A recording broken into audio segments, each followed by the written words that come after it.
चलिए आज हम लोग एक नए टॉपिक की ओर देखते हैं। बहुत इंपॉर्टेंट टॉपिक है, डिफेंस सिस्टम से रिलेटेड हुए टॉपिक, जैसे जिसके अंतर्गत आज हम लोग मिसाइल के बारे में पढ़ेंगे। किसी भी देश की सुरक्षा के लिए सबसे जरूरी चीज होता है उस देश के अंदर हमला ना हो और वह देश दूसरे पर अगर जरूरत पड़ा तो टेक्नोलॉजी का यूज करके तुरंत हमला कर सके। इसके लिए जरूरी होता है मिसाइल। मिसाइल को हम लोग हिंदी में प्रक्षेपास्त्र बोलते हैं। मिसाइल खतरनाक नहीं होती है। मिसाइल केवल एक माध्यम है किसी भी आपके विस्फोटक को ले जाने का एक जगह से दूसरे जगह के लिए। इससे ज्यादा मिसाइल का कोई काम नहीं होता। अगर आपने मिसाइल में भर के एटम बम फेंका है तो उधर जाएगा तो एटम बम मारेगा, अगर उसमें आरडीएक्स भरा है तो आरडीएक्स मारेगा, एचएमएक्स भरा है तो एचएमएक्स मारेगा। इस वीडियो को हम लोग दो भाग में कवर करेंगे क्योंकि हमारे इंडिया में नंबर्स ऑफ वेराइटी है बहुत ज्यादा मिसाइलों का, इसलिए हम इसको फर्स्ट पार्ट बना रहे हैं। इसका एक सेकंड पार्ट आएगा वीडियो में।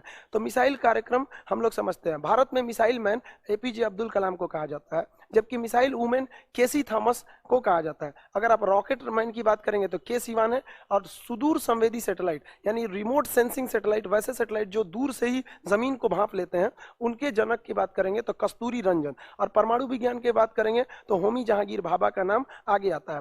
मिसाइल को हम देखते हैं कई कैटेगरी में मिसाइल को बांटा जाता है। तो सबसे पहले हम लोग समझते हैं मिसाइल के बारे में। तो स्ट्रेटेजिक एंड टेक्टिकल मिसाइलें, कुछ अलग अलग मिसाइलें होती हैं। देखिए सबसे पहला हम लोग देखते हैं क्रूज मिसाइल। कौन सी मिसाइल होती है यहाँ पे? Cruise missile. क्रूज मिसाइल में अगर आप देखेंगे तो सबसे पहला बात होती है क्रूज मिसाइल की जो रेंज होती है ये कम होती है। ये ज्यादा रेंज तक हमला नहीं करती हैं सब, अमूमन ये 1000 किलोमीटर से कम ही मार करती हैं सब। ये इन मिसाइलों की क्षमता, इन मिसाइलों का रेंज ज्यादा नहीं होता है। दूसरी बात देखते हैं, ये मिसाइलों की जो हाइट होती है, एल्टीट्यूड, कितनी ऊंचाई पर उड़ती हैं, तो इनका हाइट भी बहुत कम ऊंचाई पर होता है, जिस वजह से इन मिसाइलों को हम ट्री मिसाइल कहते हैं, क्योंकि ये पेड़ की ऊंचाई पर ही उड़ते हैं, ज्यादा ऊंचाई पर नहीं जा सकते हैं। ये मिसाइलें जो होती हैं इनका सेपरेशन नहीं होता है, कई पार्ट्स में नहीं खुलते हैं, तो इन मिसाइलों का पार्ट्स जो होता है वो अलग नहीं होता है, पार्ट्स एक ही में जुड़े रहते हैं। ये मिसाइलें जो होती हैं टैक्टिकल होती हैं, टैक्टिकल मिसाइलें होती हैं। अब बात आती है टैक्टिकल मिसाइल किसे कहा जाता है। देखिए टैक्टिकल उसे कहा जाता है जो टेम्पोररी डैमेज करे, जैसे कहीं हम हैंड ग्रेनेड फेंक दिए या थोड़ा मोड़ा बम लगा के आरडीएक्स से उड़ा दिए, एक्सप्लोसिव से उड़ा दिए, वो हो गया tactical loss, tactical damage. But कुछ ऐसे डैमेज होते हैं जो परमानेंटली डैमेज कर देते हैं, जिनको रिकंस्ट्रक्शन करना बहुत मुश्किल है। जैसे आप नागासाकी, हिरोशिमा में देखिए, वो स्ट्रेटेजिक डैमेज था, अस्थाई डैमेज था, लेकिन ये वाला जो होता है टैक्टिकल डैमेज होता है। जैसे मान लीजिए हमको पता है कि मेरे बॉर्डर एरिया में या किसी दूसरे कंट्री में हमें घुसना है, वहां पे आर्मी का या दुश्मन के बहुत बड़ा फौज है, तो वहां हम लोग टेक्टिकली मारेंगे क्रूज मिसाइल को। क्रूज मिसाइल ज्यादा हाइट पे नहीं जाती है। अब इसमें इसके आगे आता है, इसमें जो इंजन होता है वो जेट इंजन लगा होता है। इंजन भी दो तरह के होते हैं, जेट इंजन और रॉकेट इंजन। हम सब जानते हैं किसी भी इंजन को चलने के लिए ऑक्सीजन की जरूरत होती है, क्योंकि बिना ऑक्सीजन के कोई भी फ्यूल नहीं जल सकता है। एकमात्र ऐसा पदार्थ जर्कोनियम है जो बिना ऑक्सीजन के जल सकता है। अब दुनिया में कोई भी चीज उड़ेगी अगर जमीन को छोड़ के, तो उसमें दो तरह के इंजन आएगा। पहला इंजन आएगा जेट इंजन, दूसरा इंजन आएगा रॉकेट इंजन। अब जेट इंजन, रॉकेट इंजन क्या होता है? जेट इंजन वैसे इंजन को कहते हैं जो बाहर से हवा को ले लेता है, ऑक्सीजन उसमें से छांट लेता है। वो ऐसे इंजन केवल एटमॉस्फेयर में चल सकते हैं, क्योंकि ऑक्सीजन तो एटमॉस्फेयर में ही अवेलेबल है। यानी ऐसे जहाज जिनको एटमॉस्फेयर यानी वायुमंडल को पार करके अंतरिक्ष में जाना है, उसमें कभी भी जेट इंजन का प्रयोग नहीं किया जाएगा। उसमें जब भी प्रयोग किया जाएगा रॉकेट इंजन। तो जेट इंजन बाहर से ऑक्सीजन ले लेता है और वो वायुमंडल में उड़ता रहता है। तो इसको क्या जरूरत है ये रॉकेट इंजन लेने की? ये तो बहुत ही कम ऊंचाई पे जाता है, इनका एल्टीट्यूड यानी हाइट कम होती है, ट्री की इतनी ऊंचाई पे जाती है, पार्ट्स इसके अलग नहीं होते हैं, इससे टेक्टिकल होती है, और ये जेट इंजन का प्रयोग किया जाता है इसमें। ये मिसाइलों को देखेंगे तो ये मिसाइल हो जाएगा। आगे इसके जो ढक्कन लगा होता है उसे वारहेड कहते हैं। इसके अंदर आपके जो भी पेलोड भरे होते हैं, पेलोड यानी जो हथियार, जो बम रखा गया है वो पेलोड होता है। मिसाइल कितना खतरनाक होगा ये डिपेंड करेगा इसके बाहरी ढक्कन वॉरहेड के अंदर कौन सा पेलोड रखा हुआ है। पीछे का मिसाइल केवल उसे पहुंचाने का काम करती है, इसमें जेट इंजन का प्रयोग होता है। अब अगला मिसाइल देखते हैं बैलिस्टिक मिसाइल। बैलिस्टिक मिसाइल कैसा होता है? चलिए बैलिस्टिक मिसाइल के बारे में समझते हैं। बैलिस्टिक मिसाइल को रेंज जो होता है ना बहुत ज्यादा होता है, इनका रेंज एक्स्ट्रा ऑर्डिनरी होता है, बहुत ज्यादा रेंज तक ये मार कर सकती हैं। अब रेंज ज्यादा होगा तो जेन्युइन सी बात है हाइट बढ़ानी पड़ेगी, तभी तो रेंज जाएगा, तो इसकी हाइट भी बहुत ज्यादा होती है। ये पहले स्पेस में चली जाती हैं, अंतरिक्ष में चली जाती हैं ये मिसाइलें। इन मिसाइलों का जो पार्ट्स होता है, पार्ट्स वो अलग अलग हो जाता है। मिसाइलों का पार्ट्स, कई पार्ट्स में ये मिसाइलें बनाई जाती हैं। ये मिसाइलें बहुत ही खतरनाक होती हैं, स्ट्रेटेजिक होती हैं। इनका खतरनाक ये जहां भी हमला करेंगे वहां टेम्पोररी नहीं परमानेंट डैमेज कर डालते हैं उस एरिया को, जिस वजह से हम लोग इसका स्ट्रेटेजिक मिसाइल के नाम से जानते हैं। इस मिसाइलों में अगर बात करें इंजन की, तो इसके अंदर रॉकेट इंजन का यूज होता है। रॉकेट इंजन वह इंजन होता है जो अपना ऑक्सीजन का सिलेंडर अलग से रखे रहता है, वो अपना फ्यूल भी रखेगा और साथ साथ ऑक्सीजन का सिलेंडर भी रखेगा। इससे क्या होगा, जब वो स्पेस में जाएगा तो स्पेस में ऑक्सीजन खत्म हो जाता है, और स्पेस में जैसे ऑक्सीजन खत्म होगा वो अपना ऑक्सीजन उसी सिलेंडर से ले लेगा जो सिलेंडर उसके पास है। तो ये हो गया रॉकेट इंजन। हवाई जहाज, हेलीकॉप्टर, इसमें जेट इंजन का यूज होता है क्योंकि ये एटमॉस्फेयर को छोड़ के नहीं जाते, किंतु जो स्पेस शटल होते हैं, जो रॉकेट होते हैं, उसमें रॉकेट इंजन का प्रयोग होता है। ये मिसाइलों के पार्ट्स अलग होते हैं। अब चलिए देखते हैं मिसाइलों के पार्ट्स कैसे होते हैं।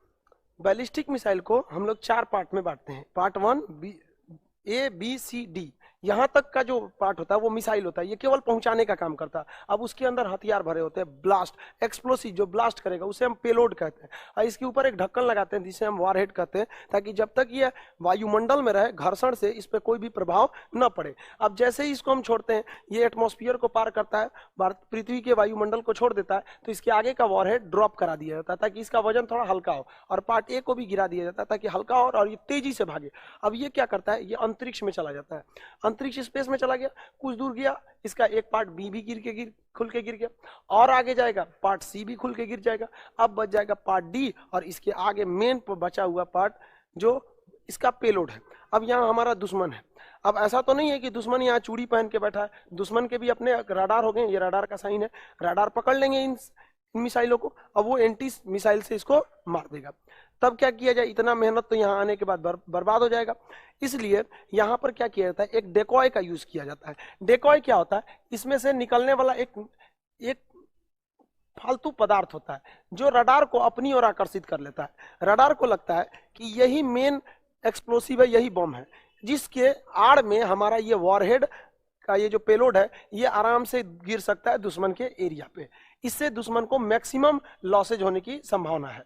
लेकिन अगर डेकोय नहीं रहेगा तो दुश्मन के आगे हमारा मिसाइल एकदम ओपन हवा में खुल जाएगा, जिस वजह से दुश्मन उस मिसाइल को मार सकता है। तो ये डेकोय बहुत ज्यादा जरूरी है। अब बैलिस्टिक मिसाइलों का यूज कैसे है, ये लंबी दूरी तक मार करने के लिए मिसाइलें होती हैं।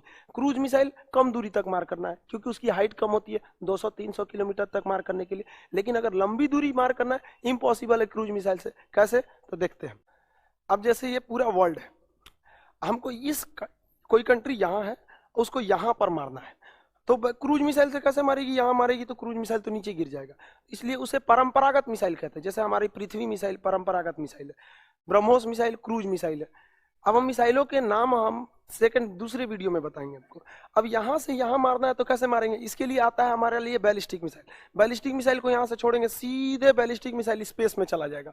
अब यहां से वो स्पेस में से लौट के अपना टारगेट ढूंढेगा, वो टारगेट कहाँ है, और वापस लौट के यहाँ पर आएगा, और जब एटमॉस्फेयर में इन करेगा तो डेकॉय छोड़ देगा चारों ओर, ताकि दुश्मन कंफ्यूज कर जाए और दुश्मन को मैक्सिमम लॉस कर देगा। इसलिए जब भी दूर तक मारना है तो इसके लिए हम लोग किसका यूज करते हैं, बैलिस्टिक मिसाइल का। बैलिस्टिक मिसाइल जब भी मार करेगी, दूर तक रेंज की बात करेगी। इसमें सबसे बड़ा फायदा जो होता है बैलिस्टिक मिसाइल का, मान लिया कि वहां मेरा एक दुश्मन है, उस दुश्मन का कोई उसका दोस्त कोई देश यहाँ पे है, उसका मित्र राष्ट्र यहाँ पे, कोई उसका सहयोगी देश यहाँ पे है, तो हम लोग रास्ते में भी गिरा सकते हैं, क्योंकि हमारा वॉरहेड तो गिर चुका है यहाँ से भी हम इसको यहाँ पे गिरा सकते हैं, रास्ते में भी हम इसको गिरा सकते हैं। यानी जितना ज्यादा हमारे वॉरहेड के अंदर पेलोड रखा है बैलिस्टिक मिसाइल के रास्ते माध्यम से, हम रास्ते में भी उसे ड्रॉप करते हुए जा सकते हैं। आपको जानकर बहुत खुशी होगी कि भारत का अग्नि 5 मिसाइल में 10 पेलोड लोड कर सकते हैं, यानी हम रास्ते में टोटल 10 जगहों को डिस्ट्रॉय करते हुए जा सकते हैं। इससे एक और फायदा होता है, जब ये अंतरिक्ष में जाता है तो ये बैलिस्टिक मिसाइलों का जो धुआं होता है वो बादल से छुप जाता है, इसलिए इनको सैटेलाइट से भी ट्रैक करना बड़ा मुश्किल होता है, और इनका रेंज बहुत ज्यादा होता है, बहुत तेज स्पीड से जाते हैं। ये हाइपरसोनिक होते हैं, न कि सुपरसोनिक। अब इस हिसाब से मिसाइलों को फिर 2 तरह से बांटेंगे, हाइपरसोनिक और सुपरसोनिक। चलिए अब हम आपसे पूछते हैं, आप बताइए बैलिस्टिक मिसाइल ज्यादा खतरनाक होती है या क्रूज मिसाइल।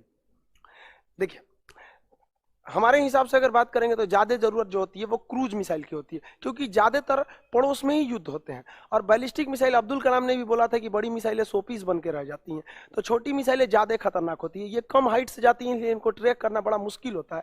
तो क्रूज मिसाइल ही ज्यादा खतरनाक होती है, न कि बैलिस्टिक मिसाइल। इसलिए देखेंगे भारत ने भी अपना अग्नि मिसाइल बना दिया है, लेकिन ज्यादा डेवलपमेंट वो क्रूज मिसाइल जैसे ब्रह्मोस पर वो वर्क करता है।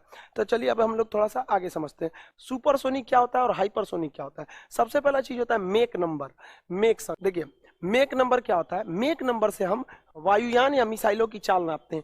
ये मेक संख्या क्या बताता है कि वस्तु की चाल ध्वनि की चाल से कितनी ज्यादा है। मान लिया कि ध्वनि की चाल से 2 गुनी है, तो यहाँ लिखेंगे 2 गुणे ध्वनि की चाल, अब बटा ध्वनि की चाल है, कट जाएगा तो 2 आ जाएगा। यानी अगर किसी मिसाइल की रफ्तार 2 मेक है, यानी वो ध्वनि की चाल से 2 गुनी तेज है।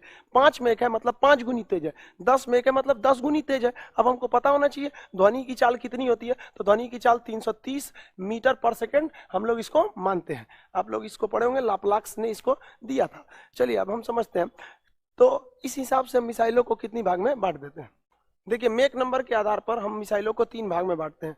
अगर वो मिसाइल सब सोनिक है, या तो सुपरसोनिक होगी या तो हाइपरसोनिक होगी। सब सोनिक मिसाइल की चाल ध्वनि की चाल से कम होती है, यानी वो एक मेक से कम होती है, वो बहुत धीमी गति से जाती है। अब इसका यूज क्या होगा? इसका यूज क्या होता है, जैसे नक्सली क्षेत्र हो गया, पहाड़ी एरिया हो गया, आतंकवादी एरिया होगा, जहां पर टारगेट छुपा होता है। तो मिसाइल अगर धीमी गति से जाता है तो उस मिसाइल में आगे कैमरे लगे होते हैं या रडार लगे होते हैं, हम उस मिसाइल को रास्ते में आराम से मोड़ सकते हैं। लेकिन बहुत तेज गति से चला गया तो देखने के बाद भी नहीं मोड़ सकते। तो ये सर्जिकल स्ट्राइक जैसे हम लोग के लिए बेस्ट मिसाइल है। अब होती है सुपरसोनिक मिसाइल, जहां तवा तोड़ हमला करना है, वहां सुपरसोनिक इसकी चाल ध्वनि की चाल से ज्यादा होती है, यानी इसका मेक नंबर अगर बात करेंगे तो 1 से ज्यादा होता है। जैसे हम लोग का सुपरसोनिक मिसाइल की बात करेंगे तो सबसे फेमस सुपरसोनिक मिसाइल हमारा ब्रह्मोस मिसाइल है। इन मिसाइलों के नाम पर चर्चा हम अगले वीडियो में करेंगे।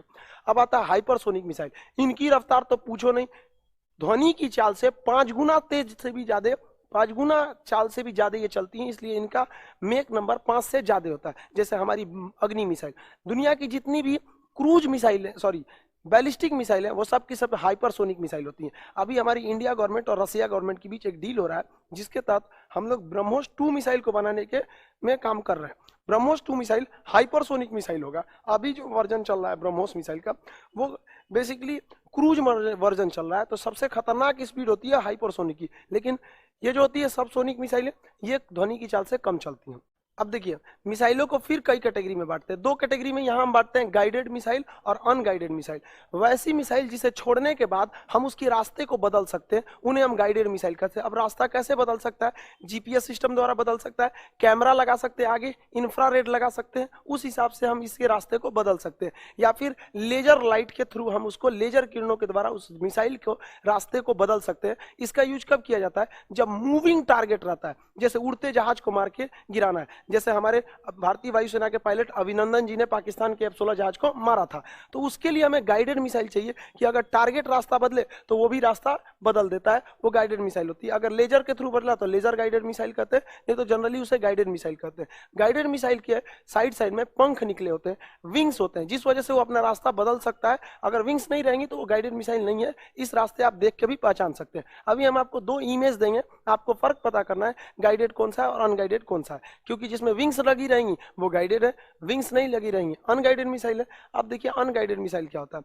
वैसी मिसाइल जिसको एक बार आपने छोड़ दिया फिर अब वो गाइड नहीं हो सकती, अपना रास्ता नहीं बदल सकती है। इसको कब मारते हैं? जब कोई रुका हुआ टारगेट है, जैसे दुश्मन का बंकर है, कोई बड़ा शहर है, या कोई ऐसा टारगेट जो मूव नहीं कर रहा है, उसको मारने के लिए हम अनगाइडेड मिसाइल का यूज करते हैं। अनगाइडेड मिसाइल सिंपल सी होती है, ये मार मतलब उसमें विंग्स नहीं लगे होते हैं, जिस वजह से डायरेक्शन न बदल सके। इसलिए हम इस मिसाइल को दागो और भूल जाओ मिसाइल कहते हैं। जैसे आपने पढ़ा होगा अक्सर नाग मिसाइल दागो और भूल जाओ। इस क्यों? क्योंकि उसको रास्ता ही नहीं चेंज कर सकते, यानी आपने एक बार मार दिया तो फिर अब भूल जाओ, फायर एंड फॉरगेट, कि अब वो रास्ता ही नहीं बदल सकता। आप क्या करिएगा? आप उसको सोच के बारे में, अब वो मारेगा ही मारेगा। इस हिसाब से हमने 2 मिसाइलों को फिर 2 कैटेगरी में बांट दिया। अभी इस वीडियो में हम लोगों ने कुछ मिसाइलों के बारे में पढ़ा। अभी बहुत सारी मिसाइलें बची हैं, जैसे surface to air missile, surface to surface missile, surface to under water missile, air to air missile, air to surface missile, water to water missile, water to surface missile. कई टाइप की मिसाइल हैं। BrahMos missile, Nag missile, Helina missile, Prithvi, Agni, ये सारी मिसाइलों के बारे में हम लोग नेक्स्ट वीडियो में डिटेल से पढ़ेंगे, ताकि आपका मिसाइल के बारे में जानकारी पूरी हो सके और आप ये जान सके कि भारत का DRDO चुपचाप नहीं बैठा है, हम अपनी सरहदों की सुरक्षा के लिए तैयार हैं। तब तक के लिए जय हिंद, जय भारत।